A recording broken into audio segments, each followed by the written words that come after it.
back again.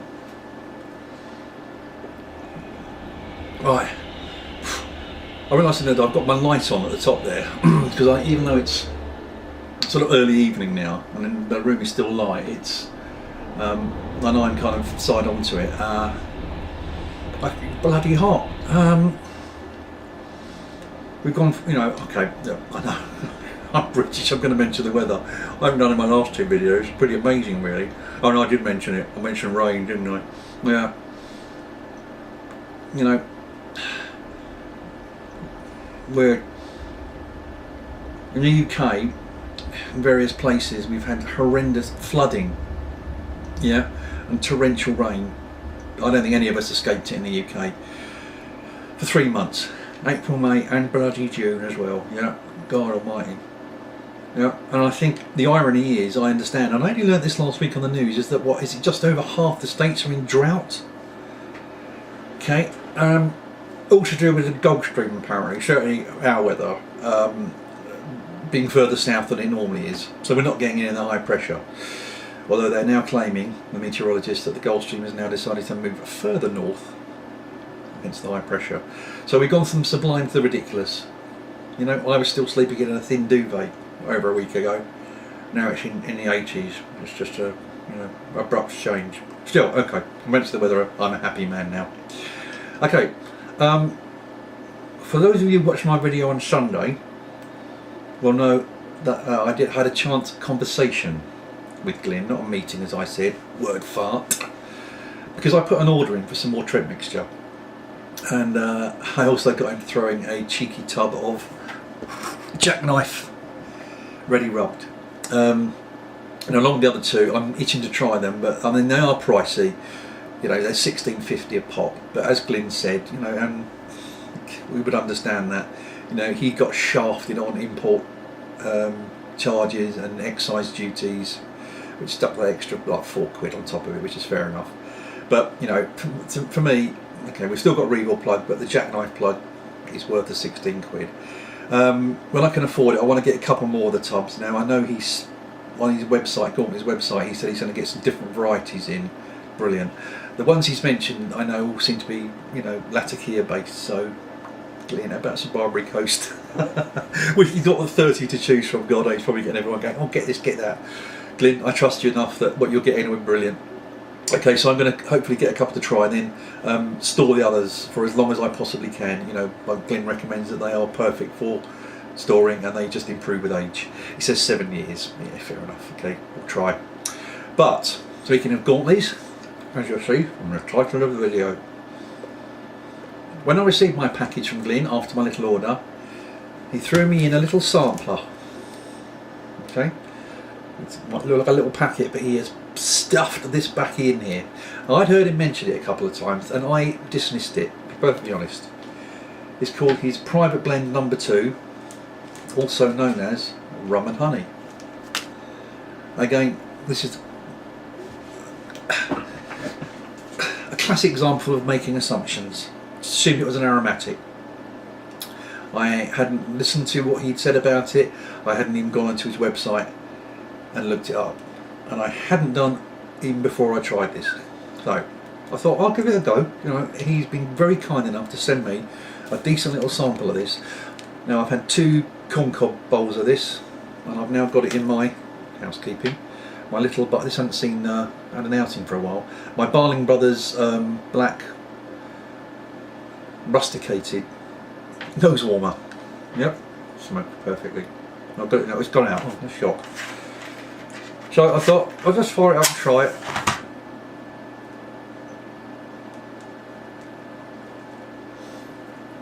See what it's like. The first thing I did was, as you always do, is have a little smell of it. And this video really is a testament to Glyn's enduring ability to pleasantly surprise me. He's done so in the past, yeah.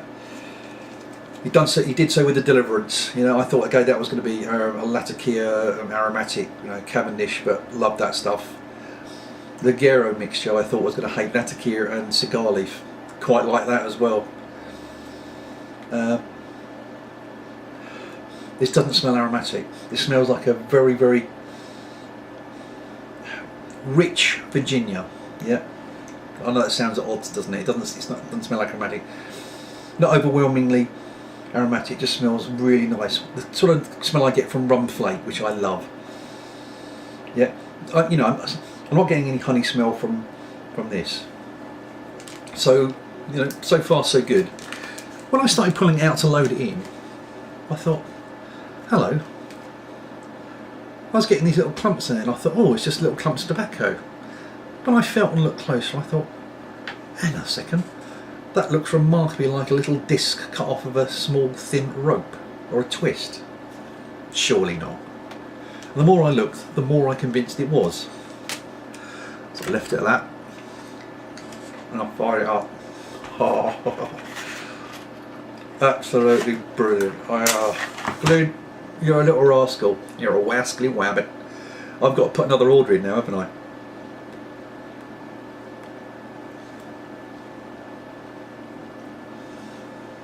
I started smoking it thinking,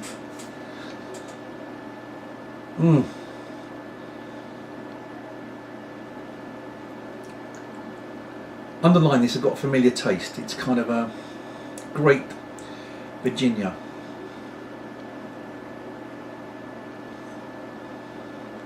But I'm getting subtle sweet overtones to this.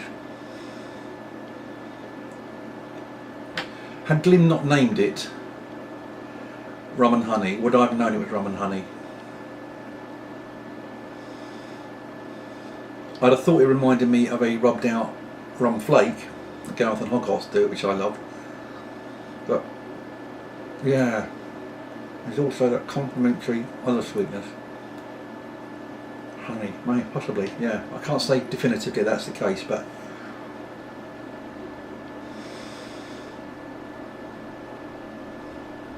it's strong, it's earthy. And as I started smoking it more, I'm like, God,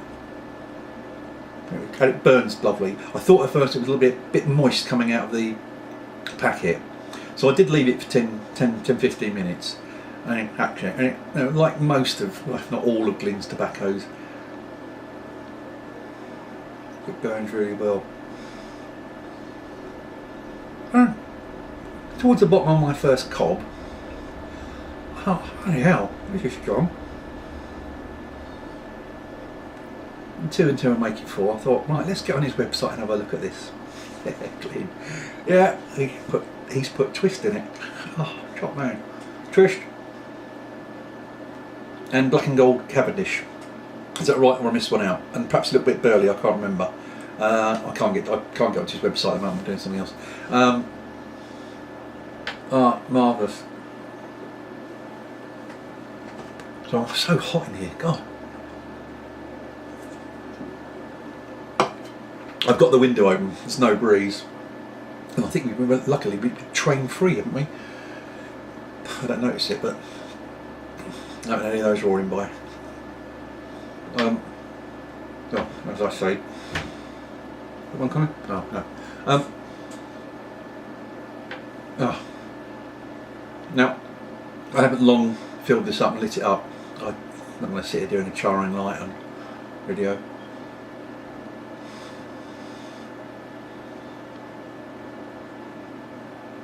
And again, like all Glyn's tobaccos, apart from one, as I say, it's consistent to the bottom of the bowl. I also bought some of his El Picante Americano, for the simple reason he's put loads of perique in it. Now, and I think he's kind of topped it with maple. Topped, perhaps the wrong word. It gives the connotations of kind of sauce or something like that. I don't quite know what he's done, but he sort of added maple at the end, I think he said, after much experimentation. And he said himself that it does change halfway down the bowl, and it does. Yeah, he's really wrong. And I enjoyed the first half of the bowl. Yeah, love the perique, that peppery, subtle sweetness that you get from that. Bananas, or as I call it, digestive biscuits, not chocolate, digestive biscuits. But towards the bottom of the second half of the bowl, I can't remember else what he's got. What else has he got in it? I can't recall it. It's lots of perique, perhaps some burley in there, and there's another spiciness in there. I don't know what it is. Oh, sorry, I can't get onto his website at the moment. I'm ill prepared as usual. It does get very dry and very spicy. The maple or the sweetness kind of dissipates like a train. So, you know, I'm not sure about that one at the moment. I've still got some there. I'll try it again at some other time. But my first impressions after a couple of bowlfuls was that not something I'd go to. This is though. It's gone out again because I'm waffling.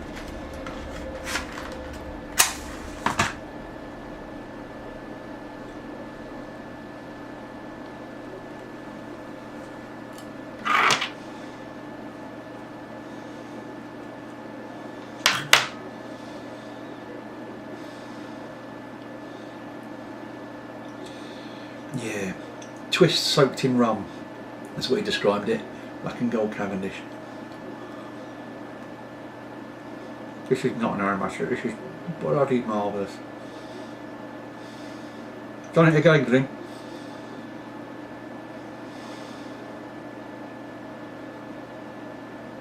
You're going to bankrupt me, man. So if you're watching, thanks ever so much for that very generous sample and introducing me to what for me was a bit of a sleeper there. Thanks for bringing it to my attention. I should be getting some more of that. That's it, guys. I sense that was a little bit boring. I put 2 videos up in one night. Hopefully the next one, well, the next one's definitely going to be about the plugs. So give it a heads up forever if you don't want to watch it. In the meantime, I hope you're all having good weather. I hope you're all well as always. Happy smoking. See you again soon. Take care, guys.